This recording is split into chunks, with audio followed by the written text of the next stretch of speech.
Hello and welcome to last moment tuitions. तो अभी तक हम जो कर रहे थे वो हम बेंडिंग स्ट्रेसेस के बारे में बात कर रहे थे। अब जो बहुत ज़्यादा इंपॉर्टेंट टॉपिक एक आ जाता है बेंडिंग स्ट्रेसेस में, that is related to composite sections. अब कॉम्पोजिट सेक्शंस क्या है? कॉम्पोजिट सेक्शन एक तरीके से नॉन होमोजीनियस सेक्शन है, जो मतलब पूरी डेप्थ के अलोंग दो अलग अलग मटेरियल्स के बार्स प्रेजेंट है, या फिर कोई भी ऐसा सेक्शन प्रेजेंट है जिसके अंदर दो मटेरियल्स हैं, राइट। जैसे ही इसमें मैंने देखा है, ये आपको दिखाया है कि दैट यहाँ पे दो मटेरियल्स हैं इस पूरे सेक्शन के अंदर, जिसका एक का मॉडुलस ऑफ इलास्टिसिटी E1 है और एक का मॉडुलस ऑफ इलास्टिसिटी E2 है। अब ये नॉन होमोजीनियस सेक्शन है, माने अब कि मटेरियल आपका कांस्टेंट नहीं है ओवरऑल डेप्थ की तरफ, और ना ही आप ये कह सकते हो कि एरिया इसका जो कांस्टेंट है वो भी कांस्टेंट नहीं है। अब इसके अंदर जो सबसे पहला टास्क आता है वो ये है कि आप m/i equal to f/y equal to e/r, you can not use this directly. आप इस इक्वेशन को डायरेक्टली यूज नहीं कर सकते। अब इस इक्वेशन को अगर आप डायरेक्टली यूज नहीं कर सकते हो, इसका मतलब क्या है कि आपका जो न्यूट्रल एक्सिस है वो इस वजह से है कि आपका जो न्यूट्रल एक्सिस है वो ज्योमेट्रिकल सेंट्रॉइड से पास नहीं होगा। जैसे अगर मैं कहूं कि ये इसकी टोटल डेप्थ है, इसकी ये टोटल विड्थ है b। अब ज्योमेट्रिकल सेंट्रॉइड एक रेक्टेंगुलर के लिए एकदम इसके सेंटर पे होता है। मैं ये नहीं कह सकता कि इसका ज्योमेट्रिकल सेंट्रॉइड यहां से जाएगा और इसका न्यूट्रल एक्सिस ऐसे पास करेगा, मैं ऐसे नहीं कह सकता, बिकॉज इसके अंदर दो अलग अलग मटेरियल्स हैं। अब यहाँ पे ज्योमेट्रिसिटी की बात नहीं आती, ज्योमेट्रिक एरिया या फिर डिस्ट्रीब्यूशन की बात नहीं रह जाती यहाँ पे। अब मेरे लिए एक तीसरा टास्क आ जाता है कि यहाँ पे जो वेरिएशन है मॉडुलस ऑफ इलास्टिसिटी का ओवरऑल डेप्थ की तरफ, राइट, तो ये मेरे लिए एक टास्क बन जाता है। तो इसलिए मैं यहाँ पे ये कह नहीं सकता कि सेंट्रॉइड से पास होगा यहाँ पे, राइट। अब ये जो एक पूरा सेक्शन है, इस जंक्शन के ऊपर जब ये दोनों अलग अलग मटेरियल हैं, इस जंक्शन के ऊपर दे आर रिजिडली अटैच्ड। अभी हम वो कंसिडर कर रहे हैं केस कि ये दोनों रिजिडली अटैच्ड हैं, right, or jointed rigidly, both the components are jointed rigidly. अब इसके लिए मेरा एक टास्क होता है कि एक कॉमन न्यूट्रल एक्सिस को निकालना। इसके लिए जो मेरा टास्क है वो होता है कॉमन न्यूट्रल एक्सिस को निकालना। ऑब्वियसली मेरे को बेंडिंग इक्वेशन को अगर लगाना है इसके अंदर और अपनी कैलकुलेशंस को मूव फॉरवर्ड करना है, तो मेरे को न्यूट्रल एक्सिस निकालना पड़ेगा, राइट। न्यूट्रल एक्सिस निकालना पड़ेगा। हम उसको निकालते हैं इक्विवेलेंट एरिया मेथड से। इक्विवेलेंट एरिया का कॉन्सेप्ट है, हम उससे निकालेंगे। अभी नहीं वो देख रहे, अभी हम कुछ और देखेंगे। इक्विवेलेंट एरिया का कॉन्सेप्ट हम आगे जाके देखेंगे कि कैसे निकालना है। अभी हम कैलकुलेशंस की तरफ नहीं बढ़ रहे। इक्विवेलेंट एरिया कॉन्सेप्ट से जब मैंने अपना एक कॉमन न्यूट्रल एक्सिस निकाल लिया, समझो आपको ये आता है और आपने ये कॉमन न्यूट्रल एक्सिस निकाल लिया, तो आपको ये पता चलता है जब मैं इसका स्ट्रेन डायग्राम प्लॉट करता हूं, जो इसका स्ट्रेन डायग्राम है वो इस तरीके से लीनियर आएगा, राइट। वो इस तरीके से स्ट्रेन डायग्राम जो है इसका लीनियर आएगा। और जब मैं ये देखता हूं कि इस जंक्शन के ऊपर, इस नॉन होमोजीनियस सेक्शन के जंक्शन के ऊपर, जैसे दो अलग मटेरियल है, इसका जंक्शन है, इसके जंक्शन के ऊपर मैं ये नोटिस करता हूं कि दोनों मटेरियल्स के अंदर स्ट्रेन जो है वो इक्वल आ रहा है, राइट। देखिए यहाँ पे जो आपका स्ट्रेन डायग्राम है वो एकदम सीधा ही में जा रहा है, तो इसका मतलब ये कह रहा है कि इसके अंदर इस जंक्शन के ऊपर और नीचे वाले मटेरियल के अंदर इस जंक्शन के ऊपर जो स्ट्रेन है वो इक्वल है। अब अगर स्ट्रेन मेरा इक्वल है, इसको मैं बोलता हूं स्ट्रेन कंपैटिबिलिटी। कंपैटिबिलिटी इसलिए बोल रहा हूं कि इस जंक्शन के ऊपर दोनों का स्ट्रेन इक्वल है। इसकी वजह से ये मेरे लिए एक प्रॉब्लम सॉल्विंग इक्वेशन बन जाती है। ये मेरे लिए प्रॉब्लम सॉल्विंग इक्वेशन बन जाती है जो एक रिलेशन बताएगी आपको स्ट्रेस के बीच में, दोनों मटेरियल्स के ऊपर, इस जंक्शन के ऊपर, दोनों मटेरियल्स में इस जंक्शन के ऊपर स्ट्रेस के बीच में रिलेशन बताएगी और उनकी मॉडुलस ऑफ इलास्टिसिटी के बीच में रिलेशन बताएगी। कैसे? ये देखो, सिग्मा 1/E1, मैं इसको लिख सकता हूं स्ट्रेन को स्ट्रेस अपॉन या modulus of elasticity as our loading. हमारी एक पहली असम्पशन क्या थी इस इक्वेशन के लिए?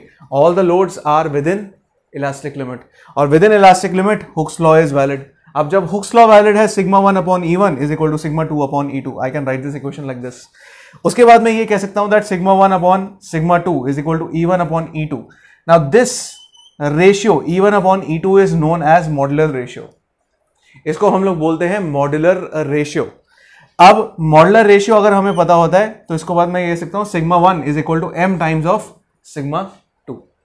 अब ये देखिए, अगर E1 लेस देन होगा E2 से, अगर E1 इसका जो मॉडुलस ऑफ वेलोसिटी है ऊपर वाले का E1 E2 से लेस है, तो मैं ये कह सकता हूं जंक्शन के ऊपर, जैसे अगर मैं स्ट्रेस डायग्राम मेरा ऐसे चलते आ रहा है, सीधा ही में चलते हुए आ रहा है, बट जैसे ही ये जंक्शन के ऊपर अप्रोच करेगा तो यहां में ये सिग्मा, ये जंक्शन के ऊपर का रिलेशन है, this relation is valid over this junction. अगर E1 E2 से छोटा है, अगर E1 E2 से छोटा है तो m की वैल्यू डेसिमल्स में होगी, तो इसका मतलब आपका जो सिग्मा 1 है सिग्मा 2 से छोटा होगा। ठीक है, सिग्मा 1 सिग्मा 2 से छोटा है इस जंक्शन के ऊपर। ठीक है, ये आपका हो गया stress diagram when E1 is less than E2। अब जब E1 ग्रेटर होगा E2 से, तो यहां पे क्या आ गया, आपका sigma 1 is greater than your sigma 2। So अभी तक जो हमने प्रॉब्लम देखी थी that was involving these two parts, m by i equal to f by y। अब आपका ये तीसरा रिलेशन भी मायने में आ जाएगा जब एक नॉन होमोजीनियस सेक्शन का लेना देना इसके बीच में आ जाता है। राइट, इन प्रॉब्लम्स के अंदर जब हम बात करते हैं नॉन होमोजीनियस सेक्शन की, तब आपका मॉडुलस ऑफ इलास्टिसिटी का एक रिलेशन आपको देखने को मिलेगा, जो कि एक बहुत ज़्यादा रेलेवेंट, बहुत ज़्यादा एसेंशियल आपके लिए ये क्वांटिटी बन जाती है to solve your problems. So I hope it is clear to you strain diagram, strain distribution कैसे होगी और आपका जो स्ट्रेस डिस्ट्रीब्यूशन है वो किस तरीके से होगी।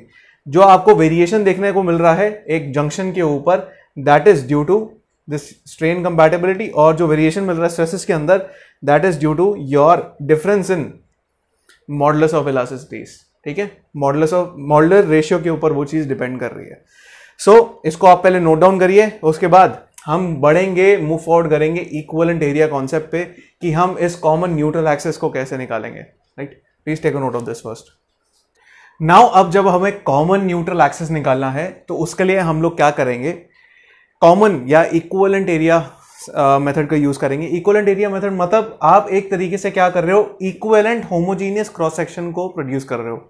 माने मैं अब इस नॉन होमोजीनियस सेक्शन को होमोजीनियस सेक्शन के अंदर कन्वर्ट करूंगा। होमोजीनियस सेक्शन माने कि आपका जो ऊपर वाला मटेरियल है और नीचे वाला मटेरियल है उसको मैं पूरा कांस्टेंट कर दूंगा। माने ऊपर वाला मटेरियल की मॉडुलस ऑफ इलास्टिसिटी और नीचे वाले मटेरियल की मॉडुलस ऑफ इलास्टिसिटी सेम रहेगी। मैं क्या करूंगा कि एक इक्विवेलेंट एरिया को प्रोड्यूस करने की कोशिश करूंगा जिसका मॉडुलस ऑफ इलास्टिसिटी सेम होगा। माने अभी और डिटेल्स को मत देखना, माने कि मैं नीचे वाले को इस तरीके से कन्वर्ट करने की कोशिश करूंगा कि उसका मॉडुलस ऑफ इलास्टिसिटी चेंज हो जाए, साथ साथ मैं उसके एरिया में इस तरीके से ट्रांसफॉर्म करूंगा कि सेम स्ट्रेंथ प्रोड्यूस करेगा वो। राइट, सेम स्ट्रेंथ को प्रोड्यूस करेगा, इस हिसाब से मैं इसको इसमें कन्वर्ट करने की कोशिश करूंगा। Right, so non homogeneous section is converted to a homogeneous section of constant modulus of elasticity. ठीक है, अब जब उसके लिए मेरे को मुझे अगर कन्वर्ट करना है इसको कांस्टेंट मॉडुलस ऑफ इलास्टिसिटी में, तो उसके लिए क्या करेंगे, देखिए मैं नीचे वाला एरिया लेता हूं। ठीक है, नीचे वाला एरिया है A2 और उसका मॉडुलस ऑफ इलास्टिसिटी है E2। अब एरिया क्या है A2 का, it is D2 multiplied by B, simple D2 multiplied by B। अब मुझे इसको कन्वर्ट करना है A2 डैश में, जिससे मेरी डेप्थ कांस्टेंट रह रही है, D2 मेरी कांस्टेंट रह रही है, मैं जो चेंज कर रहा हूं वो विड्थ के अंदर कर रहा हूं। इसकी मैं विड्थ को चेंज कर रहा हूं और लेट्स से चेंज होके इसकी विड्थ हो रही है B डैश। अब उसके बाद A2 डैश ले रहा हूं इसका मैं area, that is B dash multiplied by D2। अब क्योंकि मेरे को सेम स्ट्रेंथ प्रोड्यूस करनी है दोनों के अंदर, क्योंकि मेरे को सेम स्ट्रेंथ प्रोड्यूस करनी है दोनों के अंदर, let's say moment of resistance इस सेक्शन की m है और इसकी m डैश है, दोनों की सेम स्ट्रेंथ है, माने सेम मोमेंट ऑफ रेजिस्टेंस मेरे को चाहिए होगी ताकि वो सेम मोमेंट को रेजिस्ट कर सके, है ना। अब m और m डैश को मैं इक्वेट कर देता हूं, क्योंकि मेरे को उसको सेम रखना है, then I am taking m is equal to m dash. यहां पे m और m डैश है आपकी मोमेंट ऑफ रेजिस्टेंस, जो कि आपको कांस्टेंट रखनी है ट्रांसफॉर्मेशन के दौरान। अब जब मैं ट्रांसफॉर्मेशन कर रहा हूं इसके अंदर, तो m को मैं ऐसे लिख सकता हूं, sigma max multiplied by Z2। Z क्या है आपका सेक्शन मॉडुलस, आपको मैंने बताया था m is equal to sigma multiplied by Z, है ना। Z क्या होता था I बाय Y, ये हमने मोमेंट इक्वेशन से ही लिया है। राइट, तो इसका मतलब यहां पे ये कह रहा है कि क्योंकि अब यहां पे हम इंडिविजुअल इसी बार को कंसिडर कर रहे हैं, तो अब मैं यहां पे अपनी मोमेंट इक्वेशन लगा सकता हूं।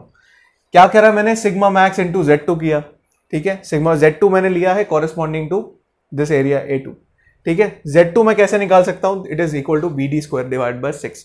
एक रेक्टेंगुलर क्रॉस सेक्शन के लिए सेक्शन मॉडुलस होता है BD स्क्वायर डिवाइड बाय 6। ये कैसे होगा, क्योंकि जो आपका Z होता है it is I by Y। अब I क्या है, BD square BD cube divided by 12, और Y होता है आपका D बाय 2 इस केस के अंदर।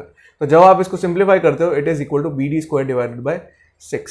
अब वही मैंने यहां किया, it is BD2 square divide by 6। वैसे ही अब मुझे M डैश के लिए, माने इस एरिया के लिए अगर मैं करूं, इसका लेट्स से मैक्सिमम आपका स्ट्रेस जो डेवलप हो रहा है that is sigma max dash multiplied by Z2 B dash into D2 square divide by 6। अब यहां पे क्या आपका कांस्टेंट है, सबको काट दो, क्या है आपका कांस्टेंट यहाँ पे, D2 स्क्वायर डिवाइड बाय 6 और D2 स्क्वायर डिवाइड बाय 6 आपका यहाँ पे कांस्टेंट है। अब उसके बाद मेरे पास एक ये रेशियो आता है sigma max upon sigma max dash is equal to B dash divided by B। B dash क्या है, ट्रांसफॉर्म सेक्शन का है, ठीक है, ये ट्रांसफॉर्म सेक्शन है आपका। अब B डैश, अब इसके लिए मैं ऐसे लिख सकता हूं, क्योंकि यहाँ पे हुक्स लॉ वैलिड है, सिग्मा मैक्स को मैं कैसे लिख सकता हूं, strain multiplied by modulus of elasticity, strain multiplied by modulus of elasticity. इसका मॉडुलस ऑफ इलास्टिसिटी कितना है, E1, मैंने वही किया E1 यहाँ पे, ठीक है। अब जब हमने पीछे देखा था कि स्ट्रेन डिस्ट्रीब्यूशन उसकी कांस्टेंट जा रही थी, लीनियर है, उसमें जंक्शन पे और मटेरियल पे उसका कुछ फर्क नहीं पड़ रहा था, तो मैं यहाँ पे ये कह सकता हूँ कि मैं इस स्ट्रेन को और इस स्ट्रेन को काट सकता हूँ। इसका जो मैक्सिमम स्ट्रेन होगा दोनों मटेरियल्स का वो सेम होगा, ठीक है। अब वो स्ट्रेन डिस्ट्रीब्यूशन डायग्राम से ही है, ये दोनों को मैं काट सकता हूँ। अब उसके बाद मेरे पास ये रेशियो आ जाता है that B dash upon B is equal to E2 upon E1।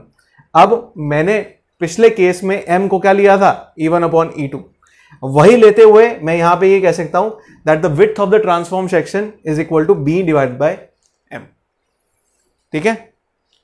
इसको मैं सिंपल क्या करूंगा, B divide by M, modular ratio से मैं इसको डिवाइड कर दूंगा, सिंपल ट्रांसफॉर्म सेक्शन की विड्थ आ जाएगी आपके पास।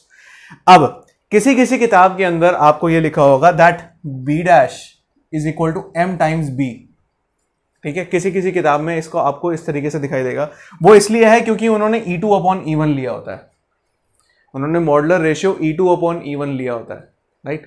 तो वो उस हिसाब से भी कभी कभार जब आप डिराइव करोगे तो आपका M टाइम्स B आएगा। अगर आप E1 अपॉन E2 ले रहे हो तो मैं इस तरीके से लिया है आपको, तो किसी किसी किताब में आपको M टाइम्स B मिलेगा, मतलब क्या है, उन्होंने modular ratio E2 upon E1 लिया है। अब अगर मेरा E1 अपॉन E2, अगर जो मेरा ये मॉडुलर रेशियो है, अगर M है वो लेस देन मेरा 1 है, अगर वो लेस देन 1 होगा तो इसका मतलब मेरे B डैश की वैल्यू बढ़ जाएगी, माने ये जो विड्थ है वो मेरी बढ़ गई, ठीक है, वो मेरी विड्थ बढ़ गई। अब विड्थ बढ़ने के बाद E1 कांस्टेंट हो गया, मैंने विड्थ को बढ़ा दिया, इसको मैंने एक इक्विवेलेंट होमोजेनियस सेक्शन में बदल दिया। अगर मेरा मॉडुलर रेशियो 1 से बड़ा है, मतलब डिवाइड करा 1 से बड़े वाले डिजिट से, तो मेरा B डैश क्या हो गया, घट गया। इसका मतलब मैंने क्या करा, होमोजीनियस सेक्शन मेरा कुछ इस तरीके से दिखाई देगा, जिसकी विड्थ होगी B डैश और यहाँ पे डेप्थ है D2, ठीक है।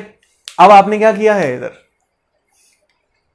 अब आप जो कॉमन न्यूट्रल एक्सिस है, अब जो कॉमन न्यूट्रल एक्सिस है, हमने ये सारा क्यों परफॉर्म किया, कॉमन न्यूट्रल एक्सिस को निकालने के लिए। अभी हम पीछे क्या देख चुके थे, अनसिमेट्रिकल सेक्शंस के लिए देख चुके थे। अनसिमेट्रिकल सेक्शन हमने क्या देखा था, जो कि अपने सेंटर ऑफ ग्रेविटी के लिए हमें क्या करना पड़ता था, उसके लिए पहले CG निकालना पड़ता था, फिर उसके बाद हम M/I और F/Y इक्वल टू E/R हम लगा रहे थे। अब वही आपको यहां करना है, ये आपको मिल गया अब एक अनसिमेट्रिकल सेक्शन जिसका E1 E2 पूरा कांस्टेंट है, मतलब E1 अब पूरा कांस्टेंट है, आपको एक होमोजेनियस सेक्शन मिल गया है और जो कि अनसिमेट्रिकल है। अब इस अनसिमेट्रिकल के लिए आप पहले CG निकालोगे, फिर उसके बाद आप क्या है, M/I equal to F/Y equal to E/R को फॉलो करते हुए अपनी कैलकुलेशंस को मूव फॉरवर्ड करोगे। सिंपल। पहले क्या था, सिमेट्रिकल सेक्शन में आपको कोई प्रॉब्लम नहीं थी, फिर उसके बाद हम आए अनसिमेट्रिकल सेक्शन में। अनसिमेट्रिकल सेक्शन में क्या चैलेंज आया कि आपको CG को लोकेट करना है। फिर हम आए कॉम्पोजिट सेक्शन पे, कॉम्पोजिट सेक्शन को हमने क्या करा, अनसिमेट्रिकल सेक्शन में कन्वर्ट किया, उसके लिए CG निकालेंगे, फिर वैसे वैसे सेम प्रोसेस फॉलो हो जाएगा, ठीक है, M/I equal to E/R equal to F/Y, simple, उसको हम फिर फॉलो कर पाएंगे, राइट। इसके मैंने स्ट्रेन डिस्ट्रीब्यूशन और स्ट्रेस डिस्ट्रीब्यूशन डायग्राम मैंने आपको बता दिए थे। अब इसके ऊपर एक न्यूमेरिकल कर लेंगे जिससे आपको और ज्यादा क्लैरिटी हो जाएगी, right. Please take a note of this. So we'll be following up with a question on composite section in the next video. So that's all from this video. Thank you very much.